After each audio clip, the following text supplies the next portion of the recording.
Coach, we don't want to keep you all day. I know John's No, got no, one you're more fine. question. I'm All right. enjoying this. Awesome. Well, I'm going to ask, we've been through as media and around this team the last few years, we've been through the ringer when it comes to relocation and sort of all this stuff that's not basketball related that surrounds a basketball team.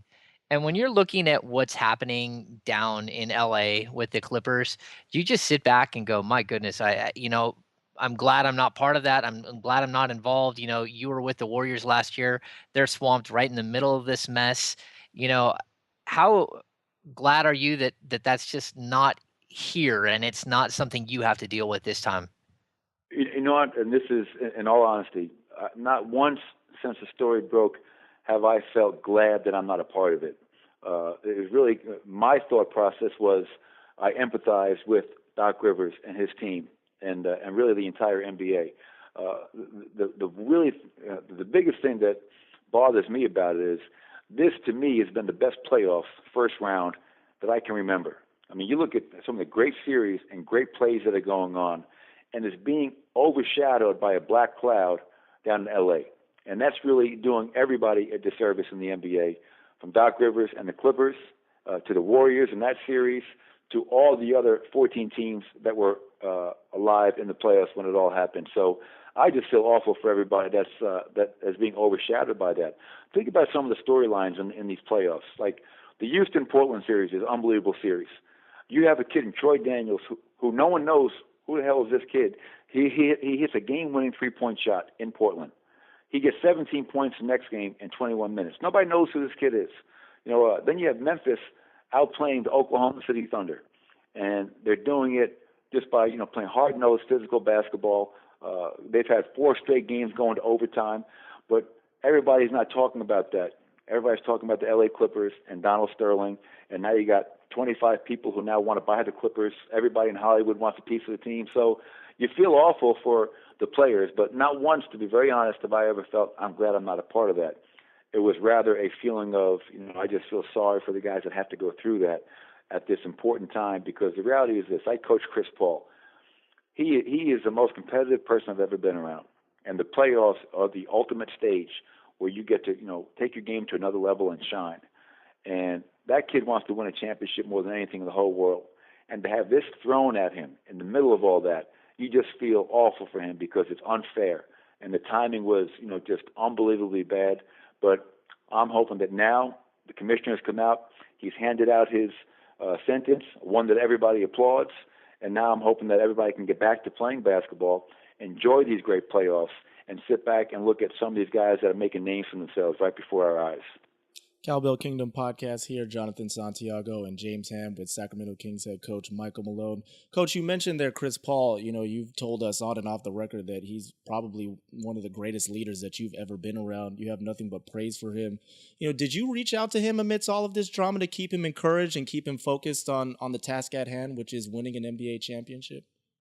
Yeah, but you know what, Chris, he's very fortunate. He has a great, household, his parents, his brother, his wife. He's got a great head coach in Doc Rivers. So, I sent him, Jamal Crawford, Willie Green, guys that I've coached on that team, just a text to let them know I was thinking about them and support. But I'm sure they're getting just completely overwhelmed by the emotions of it, as well as all the support from their loved ones and close friends and family. So I have not spoken with those guys. They have enough on their plate at the moment, but I did reach out to all the guys that I've coached, from Grievous, Chuck, Johnny, and Patrick in Toronto, to guys that I've coached that are playing in the playoffs, just to wish them well and let them know how proud I am of all of them and in their playoffs. Cowbell Kingdom podcast, Jonathan Santiago, James Ham, and Aaron Brewski here with you. Let's kind of close things off with this. We've seen a lot of controversy over the last week. And, with the Los Angeles Clippers, a team that we are actually live in person right now, Aaron, watching. Well, we're not actually live. We're not in the bowl doing the podcast with all the crazy Warrior fans. I think that would be a little too harsh on James's eardrums. It's okay. I still hear it. Yeah, you can hear it. And I love the energy, the Oracle crowd. hat tip to the Golden State Warrior fans. They are great fans. They Yeah. are, and they deserve really good things. But go ahead, John. Yeah, and so we've got the Los Angeles Clippers here. A lot of controversy surrounding that team with their owner who is, what looks like finally on the way out. Donald T. Sterling. I heard he likes to have the T thrown in there, so I will refer to him as Donald T. Sterling. And these issues with race coming up, and not only do we see that happening, but we, all of us here covering the Sacramento Kings and covering this from a Sacramento angle, we see Sacramento getting involved. We see Kevin Johnson, the mayor of Sacramento, getting involved with the players' union, speaking on their behalf, allowing guys like Chris Paul, who are in the midst of a playoff series and trying to win a championship, to focus on their jobs as players. And you have Vivek Ranadive speaking out, unequivocally, saying "quote unquote" zero tolerance against a guy like that, with the recordings proven to be true. And it's interesting. We were talking about this a little bit before we got on here, Aaron. You kind of get the sense nationally a lot of people are impressed with Kevin Johnson, the things that he's doing. They probably didn't know that he was, such an eloquent speaker and a guy who could kind of take charge of a situation like that. But all of us covering this relocation saga of the last few years have seen him do things like this before. It's not shocking. It's not shocking at all. It's still somewhat surprising to the national media that Sacramento won out over Seattle in the whole relocation saga. Kevin Johnson has greater things ahead of him. There's talk about how high can he go. He plays basketball with the president. There's really no ceiling for what he can do. A couple pieces of news we came up with about a week ago was that he was not interested in the NBPA job. Interestingly, Doc Rivers in the press conference today, openly asked if KJ was going to quit being mayor of Sacramento to become president of the NBPA. It's not the first time this week Rivers has been kind of off his game a little bit, not really knowing what's going on around him, as he mentioned that, Shelley Sterling didn't do anything, and he had her out for Game 5, or said it was okay for her to come out.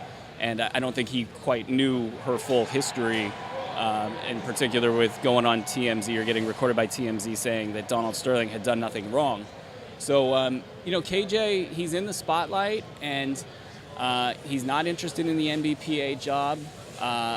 Some other news that we came across this week is that the NBA owners feel very confident in their legal case, that they wouldn't have proceeded going forward if they did not think they had the legal avenue to win.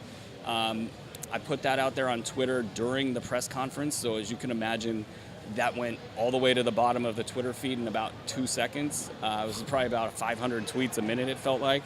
Yeah. So that's it's a big story. A lot of lawyers, sports lawyers, league guys are weighing in, talking about the antitrust aspect of it.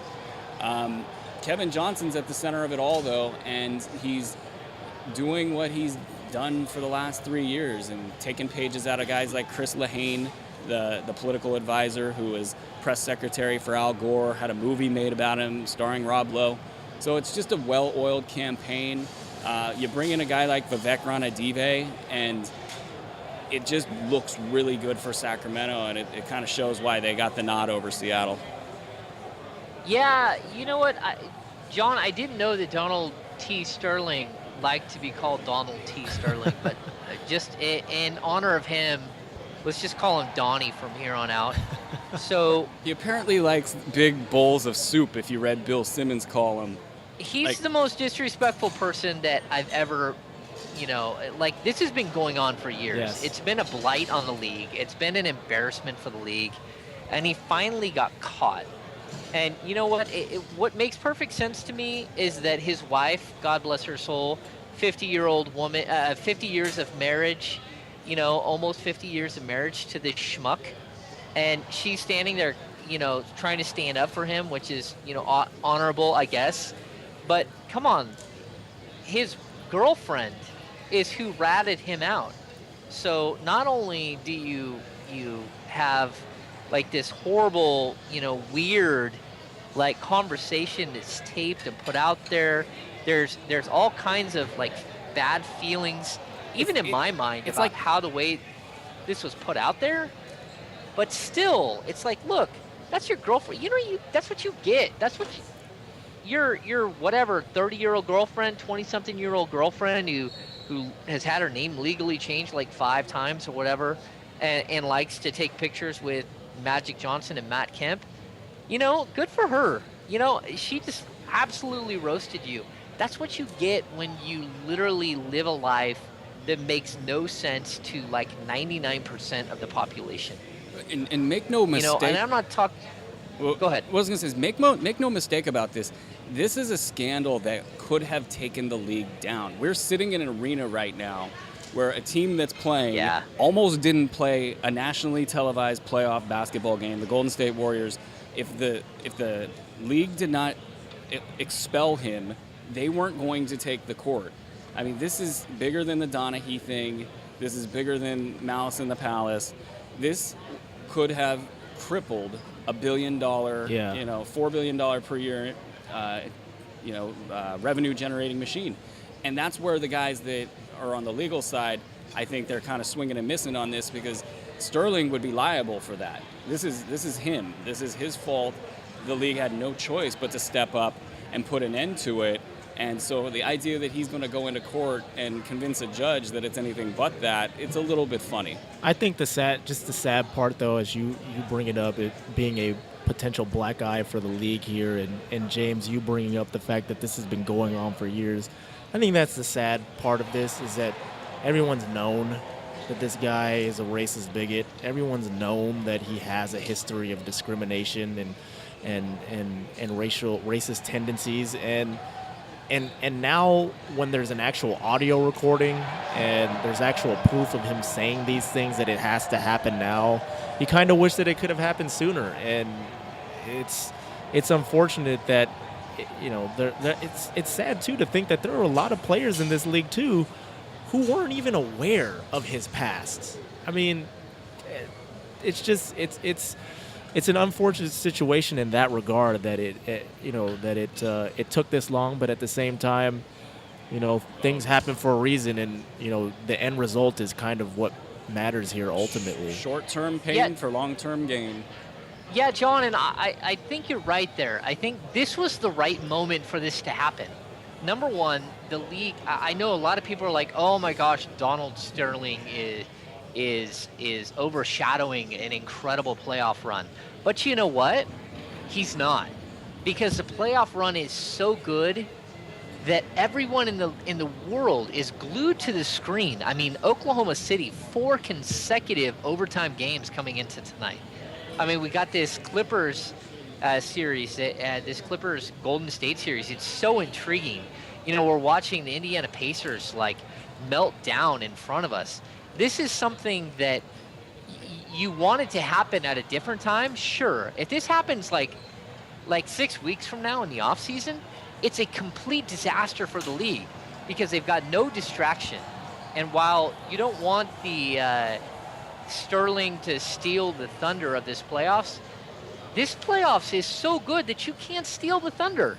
And not only that, but the other thing I'll point out is that we've had an opportunity. I mean, this is literally we've got 3 press conferences with Adam Silver already.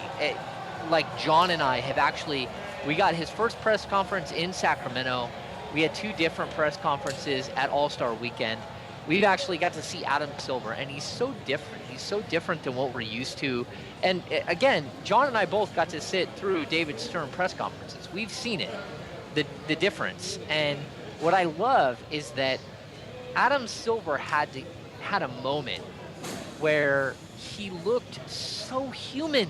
Right. He looked so human, and he was able to express himself so clear, but so angry and forceful and so direct. And the way that he literally dropped the ban hammer on a complete and utter loser, to me, it just showed it was such a moment for the league, where literally people want to bash David Stern for what's happened in the past. You know what this was? this was a hanging curveball, Right.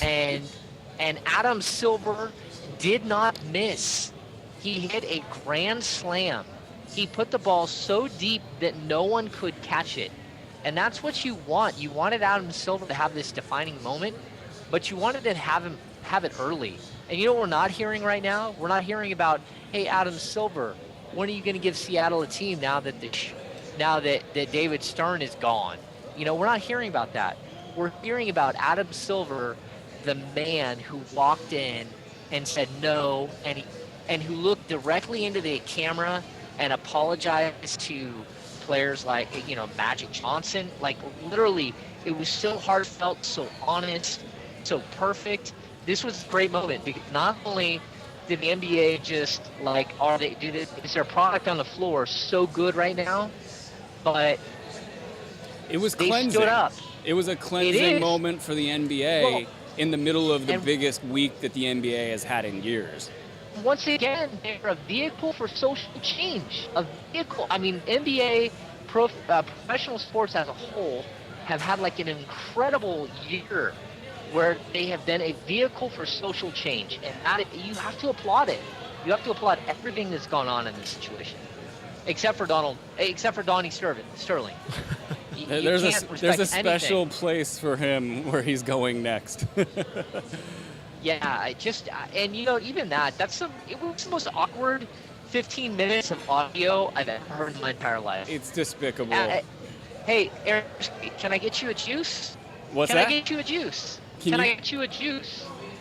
It's like that should be the meme, the weird answer between him and his girlfriend, and that's not. It's despicable. It's despicable, and I'm so glad that the NBA, Sacramento, Kevin Johnson, Vec Dive, all of these people got to stand up and say, that's enough. We've had enough of your garbage. And that's exactly what should have happened. And then I'll leave it at this. How great is it that Kevin Johnson's on the steps, down there of City Hall in LA at 10:30 a.m., giving that speech, and then he's up till 12:30 in Sacramento having a city council meeting. I mean, that guy had a day of all days. Yeah. I would have liked to have seen him standing next to Adam Silver. That was the one thing I was disappointed. I thought there was a missed opportunity for the owners, the commissioner, and the players' union headed by Kevin Johnson at that moment to stand up against racism together. And I thought that was one thing that would have made more sense to me, not staggered press conferences. I would where, agree. I would agree with that, but from what I heard, this thing got thrown together so fast and with such certainty and there's so many moving parts to get all those owners on the same page that I don't think they could have let that playoff game go without resolution. I think they just ran out of time. But you're right, they've made such an effort to appear to be on the same page. But yeah, having them out there together on the steps would have been real nice.